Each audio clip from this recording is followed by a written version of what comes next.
दोस्तों, आज की वीडियो बहुत ज्यादा ज्ञानवर्धक और धन प्राप्ति का मूल मंत्र है।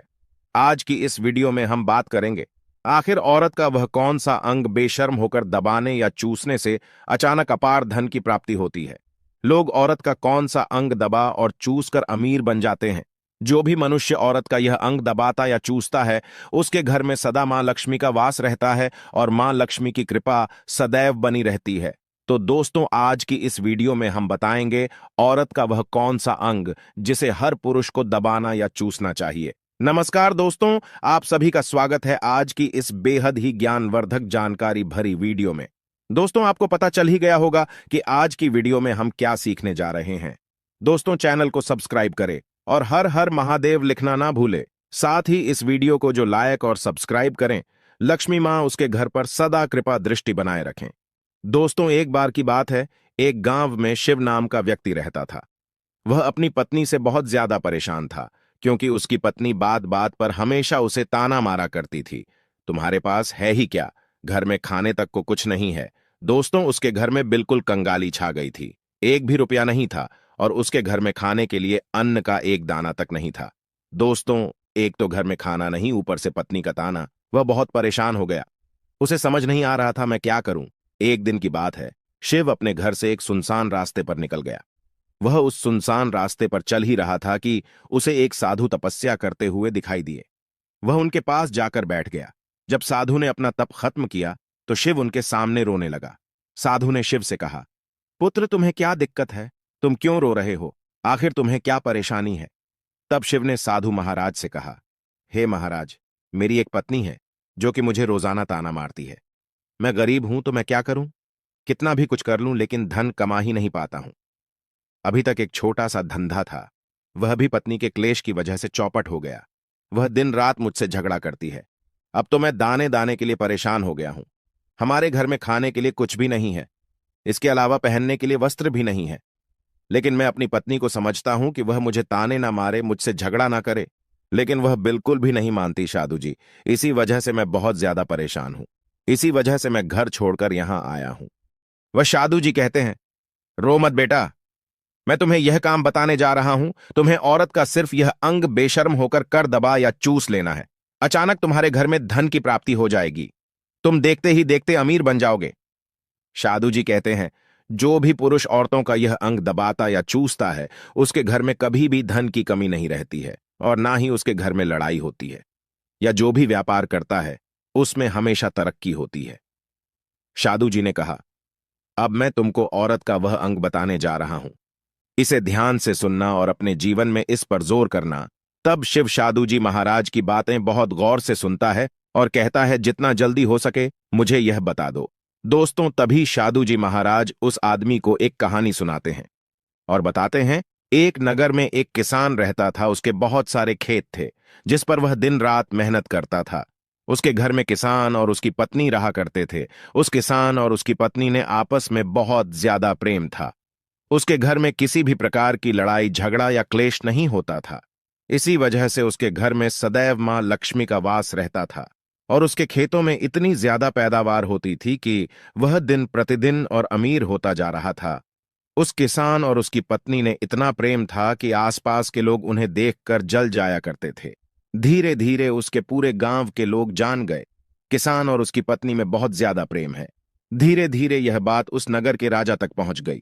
दोस्तों, किसान और उसकी पत्नी की बात जब राजा के पास पहुंचती है तो राजा भी उसके प्रेम की काफी ज्यादा तारीफ करते हैं।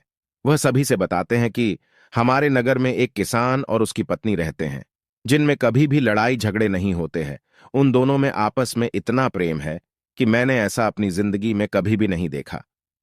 एक बार की बात है, राजा पूरे नगर में डिंडोरा पिटवाते हैं कि इस नगर में जितने भी लोग हैं वह सभी अपने घर में घी का दिया जलाएंगे। राजा की पत्नी पूछती है कि आप ऐसा क्यों कर रहे हैं? सबके घर में घी का दिया क्यों जलवा रहे हैं? राजा अपनी पत्नी की बात सुनकर कहते हैं, दीपक प्रेम की निशानी होता है। जिसके घर में घी का दीपक जलता है उसके घर में सदैव प्रेम बना रहता है। और मैं चाहता हूं कि जो प्रेम किसान और उसकी पत्नी के घर में है वह हमारे पूरे नगर में रहे, पति और पत्नी के बीच। इसीलिए मैं हर घर में दीपक जलवाना चाहता हूं। दोस्तों, राजा के सैनिक जाते हैं और हर जगह नगर में ढोंढी पीट देते हैं और कहते हैं सभी के घर में रात भर घी का दीपक जलाना चाहिए। दोस्तों, राजा की बात मानकर सभी नगरवासी अपने घर में दीपक जला देते हैं। लेकिन जैसे ही आधी रात होती है, सभी के घर के दीपक बुझ जाते हैं, लेकिन किसान के घर का दीपक वैसे ही जलता रहता है। दोस्तों, दीपक हमेशा किसान की पत्नी जलाती थी, लेकिन उसकी बात नहीं मानती थी। वह हमेशा अपनी मनमानी करती थी। उसका जो भी मन करता था वह वही काम करती थी। लेकिन किसान को इस बात से कोई भी दिक्कत नहीं होती थी, क्योंकि किसान बहुत समझदार था। किसान सोचता था, यदि मैं अपनी पत्नी को रोक टोक करूंगा तो घर में बेवजह ही लड़ाई झगड़ा होंगे। इसी वजह से कई चीजें किसान अपनी पत्नी की ये बातें अनदेखा करता था। किसान इस वजह से अनदेखा करता था कि उसके घर में प्रेम बना रहे। राजा अपने महल में चढ़कर पूरे नगर का नजारा देख रहे थे। उन्होंने देखा कि सारे नगर में किसी के घर में दीपक नहीं चल रहा है, लेकिन किसान के घर में दीपक जल रहा है। तब राजा अपनी रानी से बोलता है कि देखो, किसान और उसकी पत्नी के घर में दीपक जगमगा रहा है, लेकिन पूरे नगर में कहीं भी दीपक नहीं जल रहा है। इसी से पता लगता है कि किसान और उसकी पत्नी में कितना प्रेम है। तब राजा की पत्नी राजा से बोलती है कि जो किसान और उसकी पत्नी में प्रेम है वह किसान की पत्नी की वजह से है, और इसी वजह से उसके घर में इतना ज्यादा प्रेम है। दोस्तों, जब राजा रानी की बात सुनता है तो कहता है, नहीं, तुम्हारा सोचना गलत है। जो प्रेम किसान के घर में है वह उसकी पत्नी की वजह से नहीं है, बल्कि वह किसान की वजह से है। रानी, यहां पर किसान बहुत ज्यादा समझदार है। आपका सोचना गलत है, और यही वजह है जो कि उनके घर में कभी भी लड़ाई झगड़ा नहीं होता है। दोस्तों, राजा कहता है किसान समझदार है, और रानी कहती है किसान की पत्नी समझदार है। दोस्तों, इसी तरह कुछ देर चलता रहा। राजा कह रहे थे किसान समझदार है, रानी कह रही थी किसान की पत्नी समझदार है।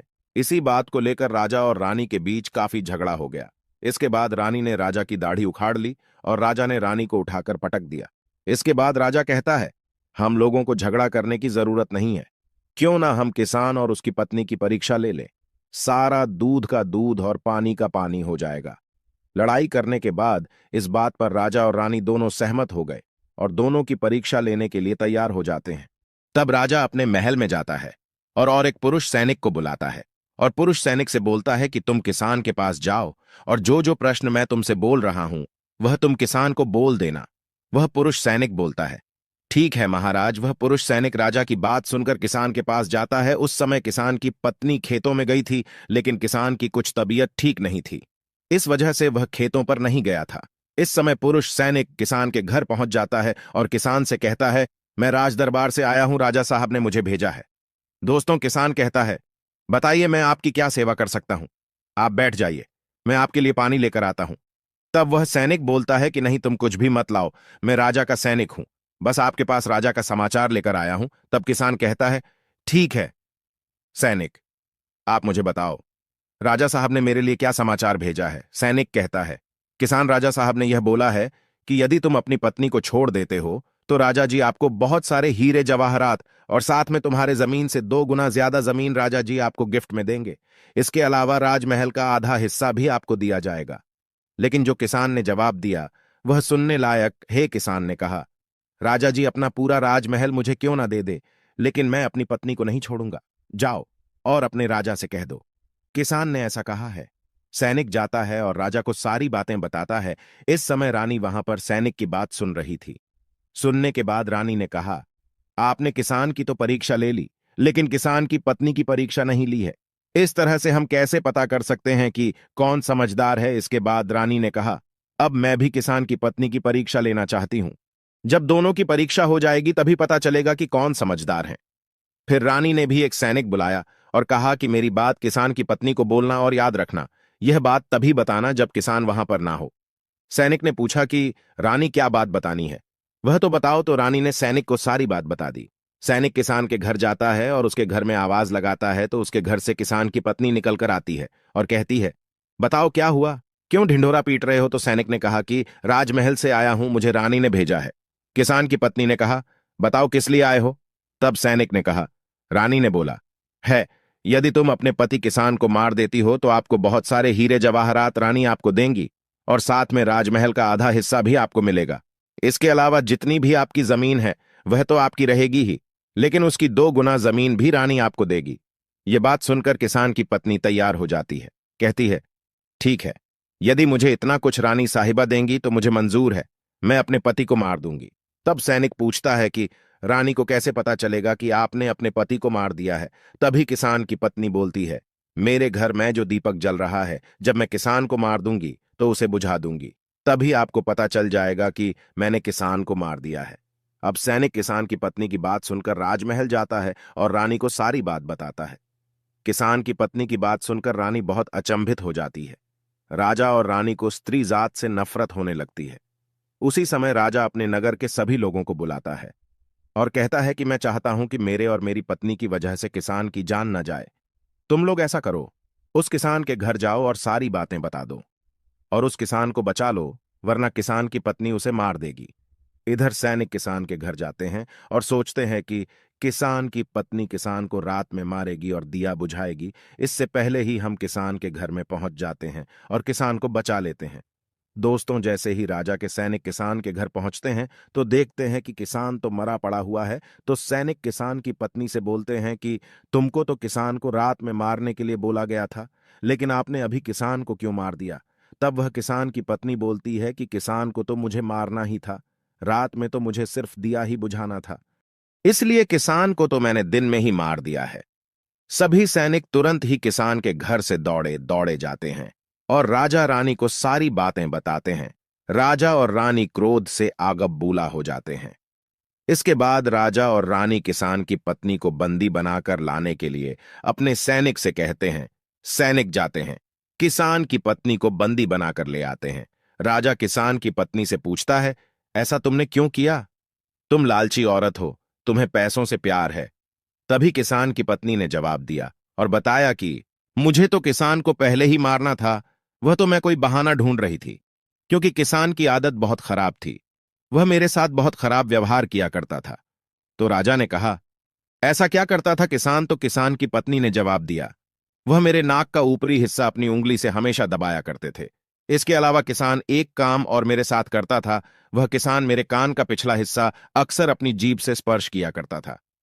राजा ने पूछा, यह बताओ, जब आप लोग गरीब थे तब क्या किसान आपके साथ यह काम करता था? तो किसान की पत्नी बोलती है, नहीं महाराज, तब ऐसा नहीं करता था। तब राजा ने कहा, मैं समझ गया कि किसान ऐसा क्यों करता था। उसी समय शादू जी ने शिव से पूछा, तुम्हें कुछ समझ में आया औरत का कौन सा अंग दबाने तथा चूसने से लोगों को अचानक धन की प्राप्ति होती है? तो शिव ने कहा है, शादू जी, मुझे अभी समझ में नहीं आया। तभी शादू जी कहते हैं, अगर अभी समझ नहीं आया तो मैं फिर से आपको बताता हूं। किसान अपनी पत्नी के साथ पहला काम करता था, वह है उसके नाक के ऊपरी हिस्से को अपने उंगली से दबाता था। तो जिस भी मनुष्य के घर में पैसों की किल्लत है, उसे अपनी उंगली से औरत के नाक के ऊपरी हिस्से को जरूर दबाना चाहिए। दोस्तों, औरत के नाक के ऊपरी हिस्से को बहुत शुभ माना जाता है। इसी वजह से जो यह काम करता है वह हमेशा धनवान पुरुष बन जाता है। दूसरा काम है, जो भी पुरुष औरत के कान का पिछला हिस्सा अपने जीभ से स्पर्श करता है, उसके किस्मत के द्वार खुल जाते हैं, उसे अचानक धन की प्राप्ति होती है।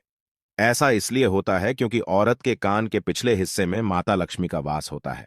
जब आप ऐसा करते हैं तो माता लक्ष्मी आपसे प्रसन्न हो जाती है और आपको अपार धन देती है। और आपने एक बात तो जरूर सुनी होगी, औरतें माता लक्ष्मी का रूप मानी जाती हैं। इसी वजह है इस संसार में जो भी मनुष्य यह दो पवित्र काम करता है, उसका घर धन से भर जाता है, जो कि इस कहानी में किसान भी अपनी पत्नी के साथ करता था। लेकिन आप जब भी ऐसा काम करें तब आपको अपनी पत्नी को पूरी बात बता देनी चाहिए, अन्यथा आपके जीवन में इसी तरह अनर्थ भी हो सकता है।